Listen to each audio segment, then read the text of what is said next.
بسم الله الرحمن الرحيم إن الحمد لله نحمده ونشكره ونستغفره ونستهديه ونتوب إليه ونعوذ بالله من شرور أنفسنا ومن سيئات أعمالنا من يهده الله فلا مضل له ومن يضلله فلا هادي له أشهد أن لا إله إلا الله وحده لا شريك له وأشهد أن سيدنا محمدا عبده ورسوله ونصلي ونسلم على سيدنا محمد وعلى آله وأصحابه وزوجته أجمعين أما بعد قال الله سبحانه وتعالى في القرآن العظيم بعد أعوذ بالله من الشيطان الرجيم وإذ يمكر بك الذين كفروا ليثبتوك أو يقتلوك أو يخرجوك ويمكرون ويمكر الله والله خير الماكرين Sadaqallahul azim. Wa qala Nabi sallallahu alaihi wa alihi wa sahbihi wa baraka wa sallam, man salaka tariqan yaltamisu fihi ilman sahalallahu lahu bihi tariqan ilal jannah. Atau kama qala Nabi sallallahu alaihi wa alihi wa sahbihi wa baraka wa sallam. Yang berbahagia Al-Fadhil Tuan Imam, Tuan Bilal, pengurusi dan seluruh tangkuasa, muslimin muslimat ibu ayah, tetamu Allah yang dimuliakan, dan seterusnya seluruh bakal-bakal penghuni syurga Allah Subhanahu wa taala. Assalamualaikum warahmatullahi taala wabarakatuh. Alhamdulillah, syukur kita kepada Allah Subhanahu wa taala kerana dengan limpah nikmat kurnianya, nikmat kasih sayang Allah, rahmat dan keberkatan hidup atas muka bumi ini, alhamdulillah dapat kita bersama-sama pada malam ini untuk berkumpul. Kita duduk dalam satu halaqah, satu majlis yang cukup-cukup dicemburui oleh iblis. Ketika mana orang beriman berkumpul dalam masa yang cukup singkat ini, boleh jadi 30 minit, boleh jadi 45 minit, kita mengambil masa yang cukup istimewa yang Allah Ta'ala anugerahkan kepada orang yang beriman. Tidak lain tidak bukan adalah untuk menghapuskan dosa dan kesilapan mereka. Maka sebab itu syaitan dan iblis akan menggunakan kepakaran mereka agar waktu yang singkat, peluang yang cukup hebat ini dinafikan bagi anak-anak Adam. Sebab itu antara waktu maghrib ke waktu isyak penuh dengan lambakan hiburan, penuh dengan kesibukan, penuh dengan keletihan. Kerana apa? Kerana waktu ini adalah waktu yang cukup hebat, yang sangat dicemburui, yang sangat tidak disukai oleh para iblis dan syaitan. Maka alhamdulillah syukur dalam suasana PKP ini, apabila Allah Ta'ala anugerahkan kita dapat hadir kembali ke masjid, ke rumah Allah. Waktu kita tutup masjid surau, ramai yang tak berpuas hati, marah, sehingga Jabatan Mufti, ustaz-ustaz, AJK, pengerusi kena maki hamun. Ini amalan Yahudi menutup rumah ibadat. Patutnya masa musibah ni lah kita nak minta ampun pada Allah, nak sujud pada Allah. Bila buka keadaannya sama juga. Sebab itu tuan-tuan rahmati Allah, apa pun syukur Allah Ta'ala anugerahkan kita kembali hadir untuk bersama-sama menghidupkan dan mengimarahkan rumah Allah, kerana kita telah dipilih oleh Allah untuk terus berada di atas jalan, untuk terus berhijrah ke syurga Allah Subhanahu wa taala. bertepatan dengan tajuk kita pada malam ini, iaitu hijrah ke syurga.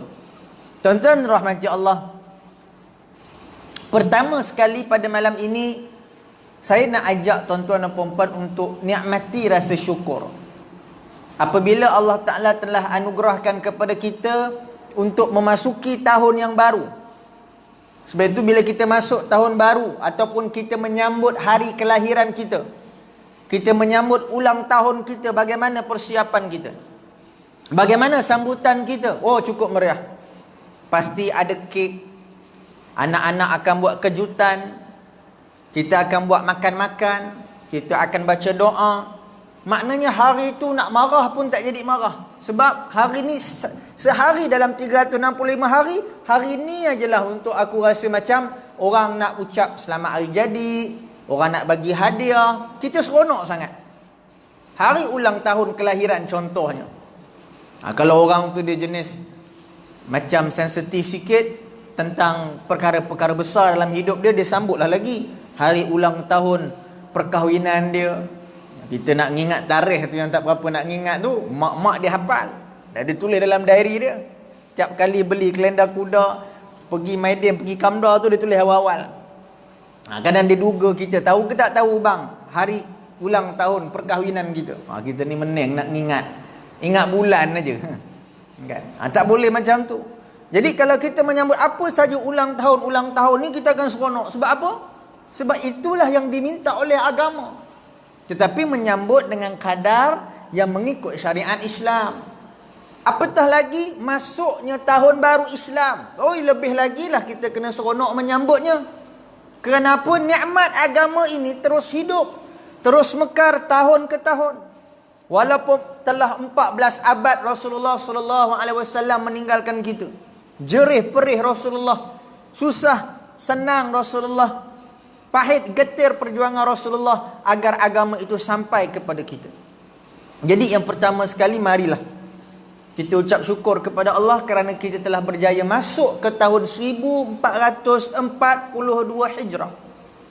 Yang mana kita sekarang berada dalam bulan-bulan Allah. Bulan Muharram adalah termasuk dalam Syahrullah, bulan yang digalakkan untuk kita memperbanyakkan puasa. Afdalus siyam ba'da siyamur Ramadan siyamu fi syahrillah. Sebaik-baik puasa selepas daripada puasa Ramadan adalah puasa pada bulan-bulan Allah ataupun bulan Muharram. Sebab itu kita jangan galak sangat ceramah, puasanya tak ada. Tak boleh. Lazimkan puasa dalam bulan Muharram. Jangan lupa esok 9, 10, 11 hari Ashura. Kita menyambut juga hari Ashura dengan kita melakukan siam, iaitu puasa. Tuan-tuan rahmati Allah, sebab apa kita kena menikmati umur yang Allah Ta'ala bagi? Tiap kali Allah Ta'ala masukkan kita kepada tahun yang baru, kita kena rasa seronok. Kita nak bercerita tentang hijrah, kita cerita dulu kenapa tahun baru ini perlu untuk kita nikmati. Sebab kalau kita sia-siakan umur yang Allah Ta'ala berikan kepada kita ni tuan-tuan, kita akan jadi orang yang paling rugi. Kerana apa? Kerana umur ataupun waktu yang kita ada ni 24 jam. Masa jam yang kita ada hari ni adalah modal yang paling besar untuk melayakkan kita masuk syurga Allah. Ada orang hidup puluh tahun, ada orang hidup belas tahun, ada orang baru je keluar terus meninggal dunia. Ada orang cukup berapa bulan dalam perut mak dia terus meninggal dunia. Jadi waktu ataupun umur seseorang itu modal. Kalau tak ada masa, tak ada umur, macam mana nak beramal ibadat? Sedangkan amal ibadat itulah yang kita nak beri kepada Allah agar kita layak masuk syurga Allah. Sebab itu kena rasa seronok apabila makin panjang umur kita Allah Ta'ala berikan. Tapi kena gunakan sebaik-baiknya. Sebab dalam Al-Quran, dalam surah Fatir, bagaimana keadaan ahli neraka yang menyesali kehidupan dia di atas muka bumi. Apa Allah Ta'ala bagi tahu kepada mereka apabila mereka menjerit-jerit, orang kata berteriak, melaung-laungkan suara, melalak melolong di hadapan Allah dalam neraka untuk dikeluarkan daripada neraka. Kata Allah, menggambarkan keadaan ahli neraka Allah, wahum yastarihuna fiha Rabbana akhrijna na'mal salihan ghairal ladzi kunna na'mal. Maka Allah Ta'ala menjawab, awalam nu'ammirkum ma yatadhakkar fihi man tadhakkar wa ja'akumun nadhir fadhuku fama lidh-dhalimin min nasir.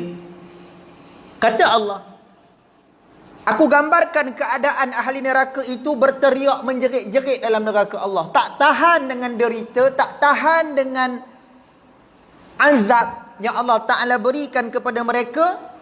Kata mereka, ya Rabbana, wahai Tuhan kami, akhrijna, keluarkan kami. Keluarkan kami daripada neraka-Mu ini, ya Allah. Tak tahannya kami ini. Keluarkan cepat. Kalau Engkau keluarkan kami, na'mal salihan ghairal ladzi kunna na'mal. Nescaya kami akan mengerjakan amal saleh yang lebih baik, yang berlainan, berbanding daripada apa yang pernah kami buat dulu waktu kami hidup. Ya Allah, kalau Kau keluarkan aku sekarang daripada neraka ini, aku akan perbaiki solat aku. Aku akan perbanyakkan siam aku. Aku akan bangun malam tahan mata untuk qiyamul lail. Aku akan keluarkan duit aku yang banyak untuk berzakat, untuk bersedekah. Mata aku tak tertumpu kepada orang kaya kecuali aku lihat kepada orang miskin. Hati aku akan dekat dengan anak-anak yatim dan orang yang lemah. Inilah permintaan ahli neraka Allah. Dia kata dulu aku dah buat baik, rupanya amalan tu tak cukup. Amalan tu tak ada kualiti. Baru nak buat dah tak ada ikhlas. Bila tak ada ikhlas, dia kata tak apalah, tak ada ikhlas, lantak, tak payah buat, tinggallah. Kan kalau aku buat lama-lama kan tak ikhlas, Allah Ta'ala tak terima pula. Sebab dalam pemikiran dia, dia kata manusia ni, dia buat sesuatu tu biar datang ikhlas dulu. Tak datang ikhlas, berhentilah. Sedangkan agama aja buat amalan tu banyak-banyak sehingga ikhlas itu datang. Kalau nak tunggu ikhlas sampai bila tak sudah nak dapat buat amalan ni? Macam tu juga dakwah. Nak kena ada ilmu yang banyak baru berdakwah. Oh, sampai bila nak kena ada ilmu yang cukup baru nak berdakwah? Macam tu juga sedekah. Oh, saya tak boleh sedekah lagi, tak berapa nak kaya lagi. Nak tunggu kaya, orang yang kaya Bill Gates, berapa puluh trilion duit dia ada, dia kata saya tak kaya lagi, tak cukup lagi kekayaan saya. Itu orang paling kaya nombor satu tu, tak cukup juga duit. Nak tunggu kaya macam mana baru nak sedekah? Sedekah sampai jadi kaya. Jadi ahli neraka ni menyesal sungguh-sungguh. Allah Ta'ala bantai balik, Allah Ta'ala balun balik. Kata Allah, awalam nu'ammirkum, apakah dulu aku tak pernah bagi kamu panjang umur? Dulu aku bagi kamu panjang umur tak? Berapa puluh tahun kamu hidup? Apa yang kamu dapat dalam umur kamu? Allah Ta'ala tanya kita balik, pernah tak panjang umur? Awalam nu'ammirkum. Oh ni, pernah tak panjang umur? Kalau kita ni paling umur panjang 80, 90. Orang zaman Nabi-Nabi dulu 1000 tahun ada, 2000 tahun ada. Kalau kita rasa 80, 90 tu dah panjang umur, zaman Nabi Nuh 1000 tahun, 2000 tahun ada orang umurnya ratus tahun. Macam mana agaknya? 100 tahun, 200 tahun, 300 tahun umurnya. Tak sampai 1000, 2000, minta maaf silap. 100 tahun, 200 tahun umurnya. Lebih lagi, 5 sampai ke tertinggi. Sehingga kalau kita tengok kisah-kisah Nabi terdahulu, ratusan tahun umurnya. Allah Ta'ala persoal, pernah tak aku panjangkan kamu umur? Dan dalam waktu umur kamu yang panjang itu, kamu sempat berfikir tak? Allah Ta'ala tanya lagi. Dan Allah Ta'ala kata, waja'akumun nadhir, pernah tak datang peringatan dekat kamu? Ada tak ceramah? Ada tak tazkirah? Oh ni kita, ustaz sampai datang pakai tongkat lah. Datang kuliah kan? Mana? Kata ustaz ni datang kan, tongkat-tongkat ni ceramah juga. Ada sebagian kata tu, kalau tak datang tak ada sagu hati ada. Kan? Tak ada kisah hati apa, kita berniaga tak sagu hati pun tak apa. Kan? Bukan fikir pasal sagu hati tak sagu hati, berapa sagu hati yang ada pun. Tapi nak mikir apa? Nak mikirkan tentang bagaimana peringatan yang kita berikan itu bukan juga kepada orang, kepada diri kita juga. Ini ilmu, kesungguhan kita nak mendapat ilmu dan juga peringatan. Allah Ta'ala tanya, ada tak orang datang bagi peringatan kat kamu? Kat kampung kamu? Bukan kita jumpa, kita datang. Ada tak alim ulama, tok-tok guru datang kat kampung kamu? Ada. Dengar tak? Dengar. Pergi tak? Tak pergi. Kacau. Hari ni dalam grup-grup masjid, grup-grup surau, masuk iklan-iklan. Kita nampak, tak apa. Nanti dulu. Ini satu kerugian yang besar. Kita pilih-pilih. Ustaz ni TV, ustaz ni CCTV aja. Kan? Ustaz TV aku pergi yang CCTV ni tak payah. Tak berapa nak famous. Ini masalah. Allah Ta'ala persoalkan itu. Kata Allah, fadhuku, rasakanlah azab, fama lizalimina min nasir, dan tidak ada bantuan bagi orang yang zalim. Sebab itu tuan-tuan, bila kita masuk tahun yang baru, kita kena rasa syukur kepada Allah Subhanahu wa Ta'ala. Yang kedua, bila kita bercakap tentang hijrah ke syurga, syurga, semua daripada kita nak ke syurga. Bukan sekadar orang Islam. Ajaran daripada Yahudi mati nak ke syurga. Ajaran Kristian mati pun nak ke syurga. Tanya kawan-kawan kita daripada Buddha, daripada Hindu, esok kalau you sudah mati, you mau pergi mana? Syurga. Dan syurga ini ditafsirkan mengikut ilmu masing-masing. Orang bukan Islam dengan cara pemahaman syurga dia. Orang Islam dengan cara pemahaman syurganya. Apapun kita berbalik kepada asas, inna dina indallahil Islam. Agama yang di sisi Allah, yang diredai Allah itu adalah agama Islam. Jadi syurga yang kita nakkan ini, yang kita dambakan ini cukup mahal tuan-tuan. Harganya tak terbeli dengan solat kita yang kita buat. Harganya tak terbeli dengan puasa yang kita laksana. Harganya tak terbeli dengan sedekah yang kita berikan. Tetapi ia dapat disempurnakan. Dapat kita masuk ke dalam syurga dengan redha dan juga penerimaan oleh Allah Subhanahu wa Ta'ala. Sebab itu kita kena ada satu cita-cita, berasa sungguh sampai termimpi-mimpi bawanya nak masuk dalam syurga Allah Subhanahu wa Ta'ala. Bila kita bercakap tentang syurga Allah, nikmat yang Allah Ta'ala cerita dalam syurga ni tak terkira dalam Quran, dalam hadis yang disampaikan. Tetapi begitulah syurga.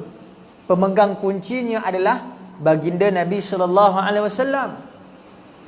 Dah tentu orang yang memegang kunci syurga itu orang yang cukup mahal, yang bukan sekadar masuk syurga kerana dia kekasih Allah, tetapi ada kerja yang dia buat. Bukan sekadar dia ni Muhammad, dia boleh masuk percuma. Dia kekasih Allah, dia boleh masuk percuma, tak payah salat, tapi Nabi salat sampai bengkak kaki. Dia Muhammad kekasih Allah, dia tak payah berperang, dia minta bantuan Allah. Malaikat datang hapuskan musuh, tapi dia luka di kening kiri. Dia Muhammad Rasulullah kekasih Allah, dia tak perlu berlapar kerana dia boleh dapat makanan daripada syurga. Dia boleh dapat segala-galanya, tetapi diikat batu di perutnya. Tuan-tuan rahmati Allah, syurga tu mahal, kerja keras perlu ada untuk masuk ke dalam. Contoh yang dilakukan oleh Rasulullah sallallahu alaihi wasallam. Sebab itu bagaimana kita singkap kembali keadaan Nabi sallallahu alaihi wasallam 13 tahun di Mekah. Rasulullah dinafikan semua perkara sehingga Quran tercatat tidaklah Nabi itu keluar daripada rumah kecuali akan masuk dalam satu lubang yang digali oleh Quraisy, kafir Quraisy. Tidaklah Nabi itu berjalan dengan tenang kecuali ada tali yang datang daripada belakang menjerut tengkuk Nabi SAW. Tidaklah Nabi sujud dan Nabi berada di bahagian bawah, di bahagian tanah ketika melakukan ibadat kecuali diletakkan najis-najis di belakang tengkuk baginda Nabi SAW. Allahumma salli ala Muhammad. Baitu Allah Ta'ala sebut, wa idh yamkuru bikal ladzina kafaru liyuthbituka aw yaqtuluka aw yukhrijuka wa yamkuruna wa yamkurullah wallahu khairul makirin. Kita nak bercerita tentang satu orang lelaki yang memegang kunci syurga, sedangkan batang ataupun jasad tubuhnya itu, batang tubuhnya itu afdal min jannah, lebih mulia daripada syurga Allah. Siapa yang mendapat Rasulullah, dia dapat syurga Allah.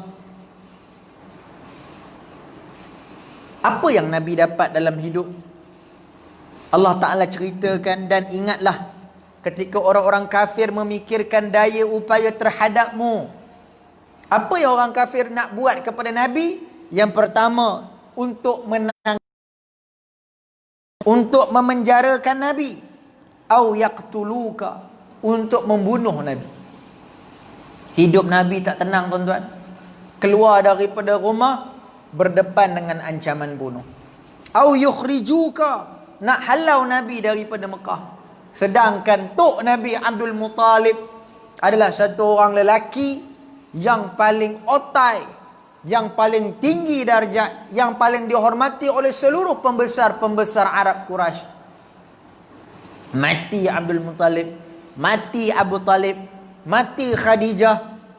Akhirnya mereka melancarkan perang kepada Nabi SAW. Ini waktu yang cantik untuk halau Muhammad bin Abdullah. Tapi kalau kita tengok bagaimana keadaan Rasulullah, walaupun Nabi ni dia orang tak suka dia, orang tetap percaya dekat Nabi. Orang Arab, diorang ni hari-hari maki, caci, cakap yang bukan-bukan pada Nabi. Tapi kalau diorang dapat emas, dapat harta yang banyak, mereka akan jumpa dengan Rasulullah SAW. Mereka akan berikan kepada Nabi untuk Nabi simpan. Dulu tak ada bank lagi. Kalau ada pun tak boleh dipercayai. Jadi beberapa orang kafir Quraisy yang tahu dan percaya bahawa Nabi ni boleh menyimpan harta, diberikan harta ni kepada Nabi untuk Nabi simpan. Ini hebatnya kepercayaan kepada Rasulullah SAW. Dan pada malam hijrah, waktu Nabi nak keluar, Nabi orang yang terakhir keluar dengan Abu Bakar. Sahabat-sahabat lain semua dah pergi dulu dah. Nabi orang yang terakhir. Sebab Nabi nak pastikan semua sahabat-sahabat dah sampai, dah selamat dekat Yathrib, Madinah.